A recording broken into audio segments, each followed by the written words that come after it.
Hi Sangita, how are you? Yeah, fine. Sangita, how are your preparation going on for patent agent examination?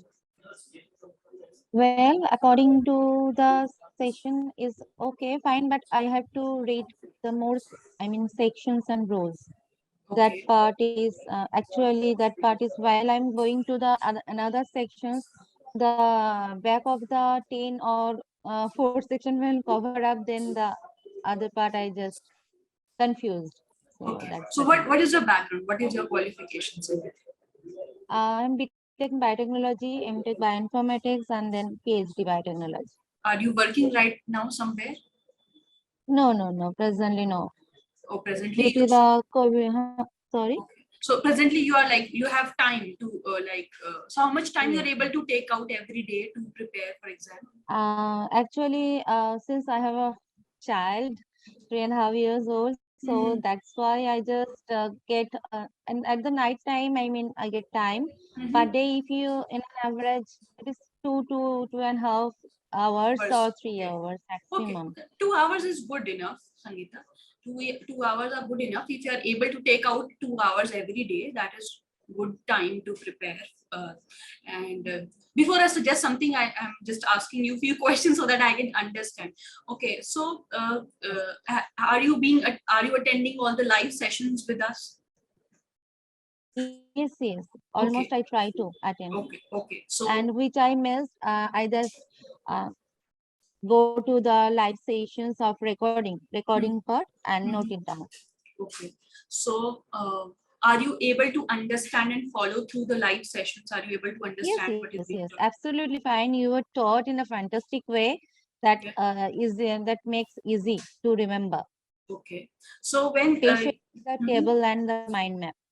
Okay. So mind maps you are able to grab it easily and quickly. Yes, Okay. yes, yes, yes. Table and mind map is very much easy to remember. Very much helpful. Okay. And when you are studying, let's say after the class, so when you study and are you watching the video again after it is uploaded?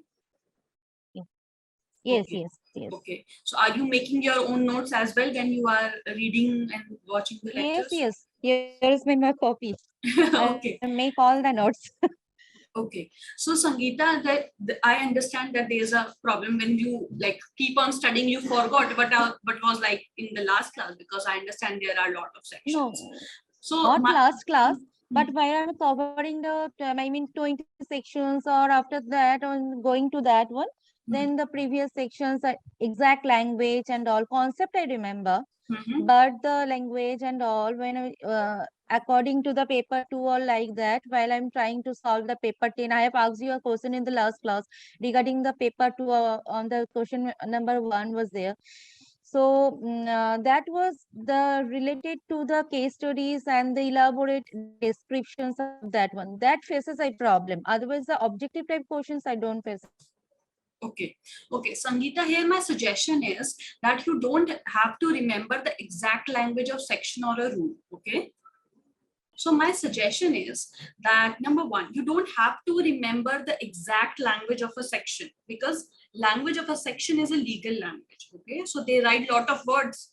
So if you are able to understand, let's say, what is the meaning of section 44? Okay. Let's say if patent needs to be amended when a person has died or a corporate body has ceased to exist. If you are able to write down this much in paper, that this is section 44, this is the meaning of it, then you will get full marks. You do not need to write what is written in a bare act or as such the language of a section. Okay, you need not to Okay. remember. There's no need of that cramming that language. Okay, just you have to remember. Okay, Okay. section number 44 means that this is the meaning, this is the interpretation, this is the simpler meaning in which you can make anybody understand, like I teach you in the class, that this is the meaning of section number 44. Okay, so first thing is this, so you don't burden yourself that you have to exactly remember what is written in the section or a rule.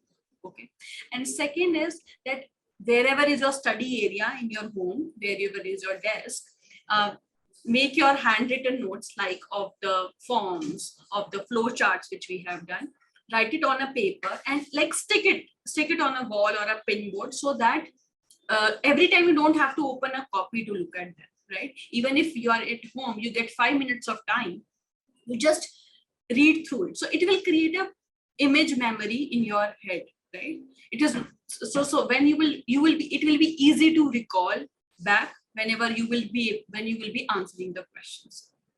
Third thing, for the case study based question, length of the answer doesn't matter to give you full marks. Whenever there's a case study based question, you have to write down that what is a section or a rule which is applicable in that situation on which you are giving your advice, and what is the meaning, what is the interpretation of that, is there any relevant form, is there any relevant flow chart which you can give as an advice. That's it. So you approach it from a engineering point of view, okay, because you are an engineer, so you have to approach it in an engineering point of view. Don't focus on writing lot of words and fancy things. There's no need. Write point wise, right? Write point wise and just write the answers. If you have seen the answers in the like this previous year paper Bali book, this book, Yes, so yes, so I have seen that. Yes. yes, so write down very point based answers. Don't try to fill in pages. So that is why I keep on focusing that forms should be thorough. If you're not able to remember all the sections at a chunk, and sections remembering will come with time. It will not come ki aaj hi aapko sare aa. It will take some time, right? You still have 1.5 months with you. 1.5 months is a lot of time to revise and to be thorough with things. And even if, let's say, you miss out a section number, and if you can recall, okay, this can be the right advice, this is a flow chart, this also can be written in a case study based question. Okay. And patent drafting, you have to practice by actually making the claims. Okay. So that's what we Patent are. drafting is, yeah. That is, I don't face any problem. Which you have follow me, I mean, instruct me according to that. Following the punctuations and all, I just practicing it. And I also solved the questions papers that is from the 2010, 11, the drafting part. I also completed that one. If you want to check, I can mail you that also. No. I'm just asking, how is your preparation going on?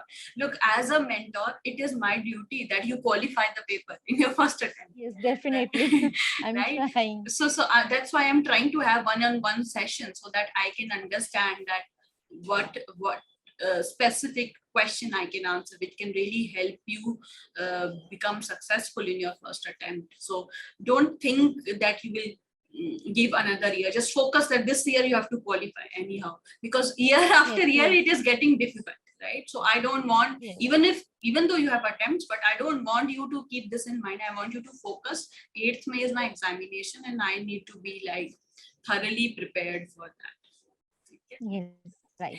All right, Sangita, awesome. It was nice talking to you. I hope you watch, like you keep on having your like 1 or 2 hour schedule every day and keep on studying. All right. Yes.